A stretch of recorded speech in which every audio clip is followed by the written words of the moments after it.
पहला अध्याय। सूत जी द्वारा शिव पुराण की महिमा का वर्णन। श्री शौनक जी ने पूछा, महाज्ञानी सूत जी, आप संपूर्ण सिद्धांतों के ज्ञाता हैं, कृपया मुझसे पुराणों के सार का वर्णन करें। ज्ञान और वैराग्य सहित भक्ति से प्राप्त विवेक की वृद्धि कैसे होती है तथा साधु पुरुष कैसे अपने काम क्रोध आदि विकारों का निवारण करते हैं। इस कलियुग में सभी जीव आसुरी स्वभाव के हो गए हैं, अतः कृपा करके मुझे ऐसा साधन बताए जो कल्याणकारी एवं मंगलकारी हो तथा पवित्रता लिए हो। प्रभु, वह ऐसा साधन हो जिससे मनुष्य की शुद्धि हो जाए और उस निर्मल हृदय वाले पुरुष को सदैव के लिए शिव की प्राप्ति हो जाए। श्री सूत जी ने उत्तर दिया, शौनक जी, आप धन्य हैं, क्योंकि आपके मन में पुराण कथा को सुनने के लिए अपार प्रेम व लालसा है। इसलिए मैं तुम्हें परम उत्तम शास्त्र की कथा सुनाता हूँ। वत्स, संपूर्ण सिद्धांत से संपन्न भक्ति को बढ़ाने वाला तथा शिव जी को संतुष्ट करने वाला अमृत के समान दिव्य शास्त्र है शिव पुराण। इसका पूर्व काल में शिव जी ने ही प्रवचन किया था। गुरुदेव व्यास ने सनत कुमार मुनि का उपदेश पाकर आदर पूर्वक इस पुराण की रचना की है। ये पुराण कलियुग में मनुष्यों के हित का परम साधन है। शिव पुराण परम उत्तम शास्त्र है। इस पृथ्वीलोक में सभी मनुष्यों को भगवान शिव के विशाल स्वरूप को समझना चाहिए। इसे पढ़ना एवं सुनना सर्वसाधन है। यह मनोवांछित फलों को देने वाला है। इससे मनुष्य निष्पाप हो जाता है तथा इस लोक में सभी सुखों का उपभोग करके अंत में शिवलोक को प्राप्त करता है। शिव पुराण में 24,000 श्लोक हैं, जिसमें 7 संहिताएं हैं। शिव पुराण परब्रह्म परमात्मा के समान गति प्रदान करने वाला है। मनुष्य को पूरी भक्ति एवं संयम पूर्वक इसे सुनना चाहिए। जो मनुष्य प्रेम पूर्वक नित्य इसको बाँचता है या इसका पाठ करता है, वह निसंदेह पुण्यात्मा है। भगवान शिव उस विद्वान पुरुष पर प्रसन्न होकर उसे अपना धाम प्रदान करते हैं। प्रतिदिन आदर पूर्वक शिव पुराण का पूजन करने वाले मनुष्य संसार में संपूर्ण भोगों को भोग कर भगवान शिव के पद को प्राप्त करते हैं। वे सदा सुखी रहते हैं। शिव पुराण में भगवान शिव का सर्वस्व है। इस लोक और परलोक में सुख की प्राप्ति के लिए आदर पूर्वक इसका सेवन करना चाहिए। ये निर्मल शिव पुराण धर्म, अर्थ, काम और मोक्ष रूप चारों पुरुषार्थों को देने वाला है। अतः सदा प्रेम पूर्वक इसे सुनना एवं पढ़ना चाहिए। दूसरा अध्याय। देवराज को शिवलोक की प्राप्ति, चंचुला का संसार से वैराग्य। श्री शौनक जी ने कहा, आप धन्य हैं सूत जी, आप परमार्थ तत्व के ज्ञाता हैं। आपने हम पर कृपा करके हमें यह अद्भुत और दिव्य कथा सुनाई है। पृथ्वी पर इस कथा के समान कल्याण का और कोई साधन नहीं है। आपकी कृपा से ये बात हमने समझ ली है। सूत जी, इस कथा के द्वारा कौन से पापी शुद्ध होते हैं, उन्हें कृपा पूर्वक बताकर इस जगत को कृतार्थ कीजिए। सूत जी बोले, मुने, जो मनुष्य पाप, दुराचार तथा काम, क्रोध, मद, लोभ में निरंतर डूबे रहते हैं, वे भी शिव पुराण पढ़ने अथवा सुनने से शुद्ध हो जाते हैं तथा उनके पापों का पूर्णतया नाश हो जाता है। इस विषय में मैं तुम्हें एक कथा सुनाता हूँ। देवराज ब्राह्मण की कथा। बहुत पहले की बात है। किरातों के नगर में देवराज नाम का एक ब्राह्मण रहता था। वह ज्ञान में दुर्बल, गरीब, रस बेचने वाला तथा वैदिक धर्म से विमुख था। वह स्नान संध्या नहीं करता था तथा उसमें वैश्य वृत्ति बढ़ती ही जा रही थी। वह भक्तों को ठगता था। उसने अनेक मनुष्यों को मारकर उन सब का धन हड़प लिया था। उस पापी ने थोड़ा सा भी धन धर्म के काम में नहीं लगाया था। वह वेश्यागामी तथा आचार भ्रष्ट था। एक दिन वह घूमता हुआ दैवयोग से प्रतिष्ठानपुर प्रयाग जा पहुंचा। वहां उसने एक शिवालय देखा जहां बहुत से साधु महात्मा एकत्र हुए थे। देवराज वहीं ठहर गया। वहां रात में उसे ज्वर आ गया और उसे बड़ी पीड़ा होने लगी। वहीं पर एक ब्राह्मण देवता शिव पुराण की कथा सुना रहे थे। ज्वर में पड़ा देवराज भी ब्राह्मण के मुख से शिव कथा को निरंतर सुनता रहता था। 1 मास बाद देवराज ज्वर से पीड़ित अवस्था में चल बसा। यमराज के दूत उसे बांधकर यमपुरी ले गए। तभी वहां शिवलोक से भगवान शिव के पार्षदगण आ गए। वे कर्पूर के समान उज्ज्वल थे। उनके हाथ में त्रिशूल, संपूर्ण शरीर पर भस्म और गले में रुद्राक्ष की माला उनके शरीर की शोभा बढ़ा रही थी। उन्होंने यमराज के दूतों को मार पीट कर देवराज को यमदूतों के चंगुल से छुड़ा लिया और वे उसे अपने अद्भुत विमान में बिठाकर जब कैलाश पर्वत पर ले जाने लगे तो यमपुरी में कोलाहल मच गया, जिसे सुनकर यमराज अपने भवन से बाहर आए। साक्षात रुद्रों के समान प्रतीत होने वाले इन दूतों का धर्मराज ने विधि पूर्वक पूजन कर ज्ञान दृष्टि से सारा मामला जान लिया। उन्होंने भय के कारण भगवान शिव के दूतों से कोई बात नहीं पूछी। तत्पश्चात शिवदूत देवराज को लेकर कैलाश चले गए और वहां पहुंचकर शिवगण देवराज ब्राह्मण को करुणावतार भगवान शिव के हाथों में सौंप दिया। शौनक जी ने कहा, महाभाग सूत जी, आप सर्वज्ञ हैं, आपके कृपा प्रसाद से मैं कृतार्थ हुआ। इस इतिहास को सुनकर मेरी नदी को गया है। भगवान शिव में प्रेम बढ़ाने वाली दूसरी कथा भी कहिए। तीसरा अध्याय, बिंदु ब्राह्मण की कथा। श्री सूत जी कहते हैं, शौनक सुनो, मैं तुम्हारे सामने एक अन्य गोपनीय कथा का वर्णन करूंगा, क्योंकि तुम शिव भक्तों में अग्रगण्य व वेदवेताओं में श्रेष्ठ हो। समुद्र के निकटवर्ती प्रदेश में वाशकल नामक गांव है, जहां वैदिक धर्म से विमुख महापापी मनुष्य रहते हैं। वे सभी दुष्ट हैं एवं उनका मन दूषित विषय भोगों में ही लगा रहता है। वे देवताओं एवं भाग्य पर विश्वास नहीं करते।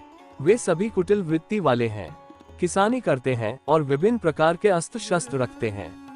वे व्यभिचारी हैं। वे इस बात से अनजान हैं कि ज्ञान, वैराग्य तथा सद्धर्म ही मनुष्य के लिए परम पुरुषार्थ हैं। वे सभी पशु बुद्धि हैं।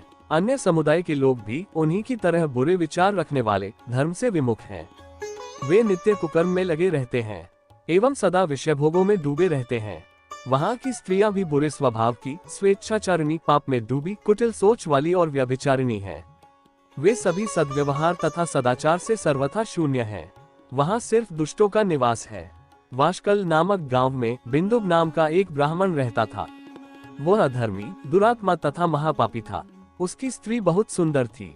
उसका नाम चंचुला था। वह सदा उत्तम धर्म का पालन करती थी, परंतु बिंदु वेश्यागामी था। इस तरह कुकर्म करते हुए बहुत समय व्यतीत हो गया। उसकी स्त्री काम से पीड़ित होने पर भी स्वधर्मनाश के भय से क्लेश सहकर भी काफी समय तक धर्म भ्रष्ट नहीं हुई, परंतु आगे चलकर वह भी अपने दुराचारी पति के आचरण से प्रभावित होकर दुराचारिणी और अपने धर्म से विमुख हो गई। इस तरह दुराचार में डूबे हुए उन पति पत्नी का बहुत समय व्यर्थ बीत गया। वेश्यागामी, दूषित बुद्धि वाला वह दुष्ट ब्राह्मण बिंदु समयानुसार मृत्यु को प्राप्त होकर नरक में चला गया। बहुत दिनों तक नरक के दुखों को भोगकर वह मूल बुद्धि पापी विंध्य पर्वत पर भयंकर पिशाच हुआ। इधर उस दुराचारी बिंदु के मर जाने पर वह चंचुला नामक स्त्री बहुत समय तक पुत्रों के साथ अपने घर में रहती रही। पति की मृत्यु के बाद वह भी अपने धर्म से गिरकर पर पुरुषों का संग करने लगी थी। सतिया विपत्ति में भी अपने धर्म का पालन करना नहीं छोड़ती। यही तो तप है। तप कठिन तो होता है, लेकिन इसका फल मीठा होता है। विषयी इस सत्य को नहीं जानते, इसीलिए वह विषयों के विषफल का स्वाद लेते हुए भोग करता है। एक दिन दैवयोग से किसी पुण्य पर्व के आने पर वह अपने भाई बंधुओं के साथ गोकर्ण क्षेत्र में गई। उसने तीर्थ के जल में स्नान किया एवं बंधुजनों के साथ यत्र तत्र घूमने लगी। घूमते घूमते वह एक देव मंदिर में गई। वहां उसने एक ब्राह्मण के मुख से भगवान शिव की परम पवित्र एवं मंगलकारी कथा सुनी। कथावाचक ब्राह्मण कह रहे थे कि जो स्त्रियां व्यभिचार करती हैं, वे मरने के बाद जब यमलोक जाती हैं, तब यमराज के दूत उन्हें तरह तरह से यंत्रणा देते हैं। वे उसके कामांगों को तप्त लौह दंडों से दागते हैं। तप्त लौह के पुरुष से उसका संसर्ग कराते हैं। ये सारे दंड इतनी वेदना देने वाले होते हैं कि जीव पुकार पुकार कर कहता है कि अब वह ऐसा नहीं करेगा, लेकिन यमदूत उसे छोड़ते नहीं। कर्मों का फल तो सभी को भोगना पड़ता है। देव, ऋषि, मनुष्य सभी इससे बंधे हुए हैं। ब्राह्मण के मुख से ये वैराग्य बढ़ाने वाली कथा सुनकर चंचुला भय से व्याकुल हो गई। कथा समाप्त होने पर सभी लोग वहां से चले गए। तब कथा बांचने वाले ब्राह्मण देवता से चंचुला ने कहा, हे ब्राह्मण, धर्म को न जानने के कारण मेरे द्वारा बहुत बड़ा दुराचार हुआ है। स्वामी, मेरे ऊपर कृपा कर मेरा उद्धार कीजिए। आपके प्रवचन को सुनकर मुझे इस संसार से वैराग्य हो गया है। मुझ मूढ़ चित्तवाली पापिनी को धिक्कार है। मैं निंदा के योग्य हूँ। मैं बुरे विषयों में फंसकर अपने धर्म से विमुख हो गई थी। कौन मुझ जैसी कुमार्ग में मन लगाने वाली पापिनी का साथ देगा? जब यमदूत मेरे गले में फंदा डालकर मुझे बांध कर ले जाएंगे और नरक में मेरे शरीर के टुकड़े करेंगे, तब मैं कैसे उन महायातनाओं को सहन कर पाऊंगी? मैं सब प्रकार से नष्ट हो गई हूँ, क्योंकि अभी तक मैं हर तरह से पाप में डूबी रही हूँ। हे ब्राह्मण, आप मेरे गुरु हैं, आप ही मेरे माता पिता हैं। मैं आपकी शरण में आई हूँ। मुझ अबला का अब आप ही उद्धार कीजिए। सूत जी कहते हैं, शौनक, इस प्रकार विलाप करती हुई चंचुला ब्राह्मण देवता के चरणों में गिर पड़ी। तब ब्राह्मण ने उसे कृपापूर्वक उठाया। चौथा अध्याय, चंचुला की शिव कथा सुनने में रुचि और शिवलोक गमन। ब्राह्मण बोले, नारी तुम सौभाग्यशाली हो जो भगवान शंकर की कृपा से तुमने वैराग्यपूर्ण शिव पुराण की कथा सुनकर समय से अपनी गलती का एहसास कर लिया है। तुम डरो मत और भगवान शिव की शरण में जाओ। उनकी परम कृपा से तुम्हारे सभी पाप नष्ट हो जाएंगे। मैं तुम्हें भगवान शिव की कथा सहित वह मार्ग बताऊंगा जिसके द्वारा तुम्हें सुख देने वाली उत्तम गति प्राप्त होगी। शिव कथा सुनने से तुम्हारी बुद्धि शुद्ध हो गई है और तुम्हें पश्चाताप हुआ है तथा मन में वैराग्य उत्पन्न हुआ है। पश्चाताप ही पाप करने वाले पापियों के लिए सबसे बड़ा प्रायश्चित होता है। पश्चाताप ही पापों का शोधक है। इससे ही पापों की शुद्धि होती है। सत्पुरुषों के अनुसार पापों की शुद्धि के लिए प्रायश्चित पश्चाताप से ही संपन्न होता है। जो मनुष्य अपने कुकर्म के लिए पश्चाताप नहीं करता वह उत्तम गति प्राप्त नहीं करता, परंतु जिसे अपने कुकृत्य पर हार्दिक पश्चाताप होता है वह अवश्य उत्तम गति का भागीदार होता है। इसमें कोई शक नहीं है। शिव पुराण की कथा सुनने से चित्त की शुद्धि एवं मन निर्मल हो जाता है। शुद्ध चित्त में ही भगवान शिव व पार्वती का वास होता है। वह शुद्ध आत्मा पुरुष सदाशिव के पद को प्राप्त होता है। इस कथा का श्रवण करना सभी मनुष्यों के लिए कल्याणकारी है, अतः इसकी आराधना व सेवा करनी चाहिए। ये कथा भव बंधन रूपी रोग का नाश करने वाली है। भगवान शिव की कथा सुनकर हृदय में उसका मनन करना चाहिए। इससे चित्त की शुद्धि होती है। चित्त शुद्धि होने से ज्ञान और वैराग्य के साथ महेश्वर की भक्ति निश्चय ही प्रकट होती है तथा उनके अनुग्रह से दिव्य मुक्ति प्राप्त होती है। जो मनुष्य माया के प्रति आसक्त है वह इस संसार बंधन से मुक्त नहीं हो पाता। हे ब्राह्मण पत्नी, तुम अन्य विषयों से अपने मन को हटाकर भगवान शंकर की इस परम पावन कथा को सुनो। इससे तुम्हारे चित्त की शुद्धि होगी और तुम्हें मोक्ष की प्राप्ति होगी। जो मनुष्य निर्मल हृदय से भगवान शिव के चरणों का चिंतन करता है उसकी एक ही जन्म में मुक्ति हो जाती है। सूत जी कहते हैं, शौनक, ये कहकर वे ब्राह्मण चुप हो गए। उनका हृदय करुणा से भर गया। वे ध्यान में मग्न हो गए। ब्राह्मण का उक्त उपदेश सुनकर चंचुला के नेत्रों में आनंद के आंसू छलक आए। वह हर्ष भरे हृदय से ब्राह्मण देवता के चरणों में गिर गई और हाथ जोड़कर बोली, मैं कृतार्थ हो गई। हे ब्राह्मण, शिव भक्तों में श्रेष्ठ स्वामिन आप धन्य हैं। आप परमार्थदर्शी हैं और सदा परोपकार में लगे रहते हैं। साधो, मैं नरक के समुद्र में गिर रही हूँ। कृपा कर मेरा उद्धार कीजिए। जिस पौराणिक व अमृत के समान सुंदर शिव पुराण कथा की बात आपने की है उसे सुनकर ही मेरे मन में वैराग्य उत्पन्न हुआ है।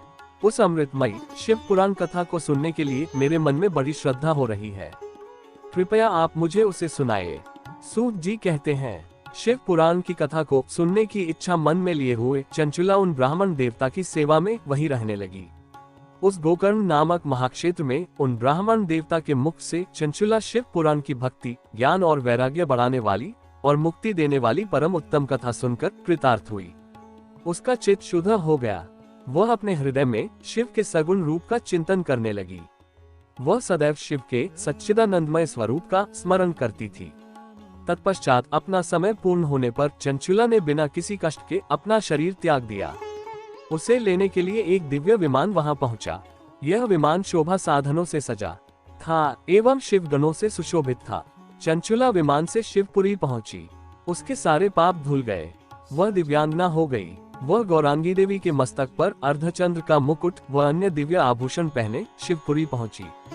वहां उसने सनातन देवता त्रिनेत्रधारी महादेव शिव को देखा। सभी देवता उनकी सेवा में भक्तिभाव से उपस्थित थे। उनकी अंतकांति करोड़ों सूर्यों के समान प्रकाशित हो रही थी।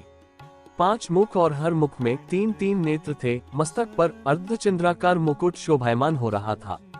कंठ में नील चिन्ह था। उनके साथ में देवी गौरी विराजमान थीं, जो विद्युत पुंज के समान प्रकाशित हो रही थीं। महादेव जी की कांति कपूर के समान गौर थी। उनके शरीर पर श्वेत वस्त्र थे तथा शरीर श्वेत भस्म से युक्त था। इस प्रकार भगवान शिव के परम उज्ज्वल रूप के दर्शन कर चंचुला बहुत प्रसन्न हुई। उसने भगवान को बारंबार प्रणाम किया और हाथ जोड़कर प्रेम, आनंद और संतोष से युक्त हो विनीत भाव से खड़ी हो गई। उसके नेत्रों से आनंदाश्रुओं की धारा बहने लगी।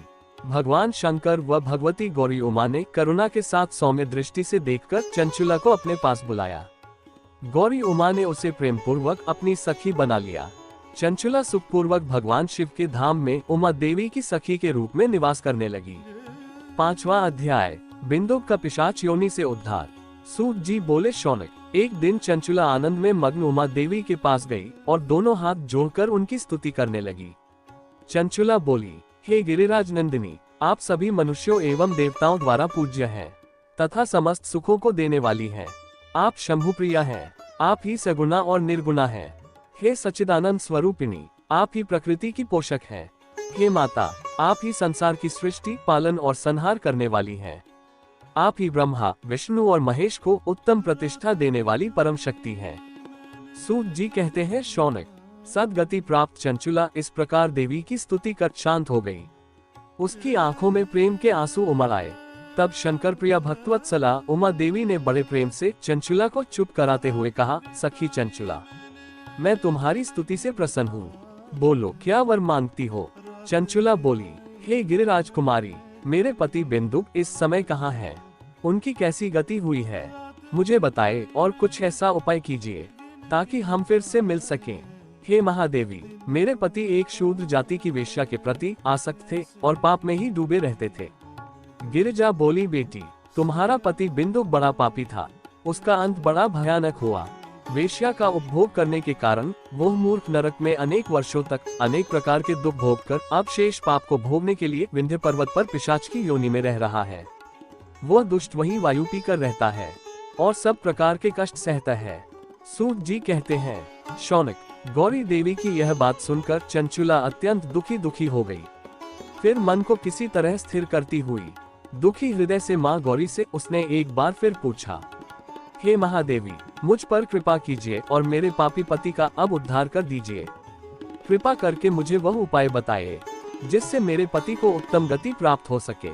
गौरी देवी ने कहा, यदि तुम्हारा पति बिंदु शिव पुराण की पुण्यमयी उत्तम कथा सुने तो वह इस दुर्गति को पार करके उत्तम गति का भागी हो सकता है।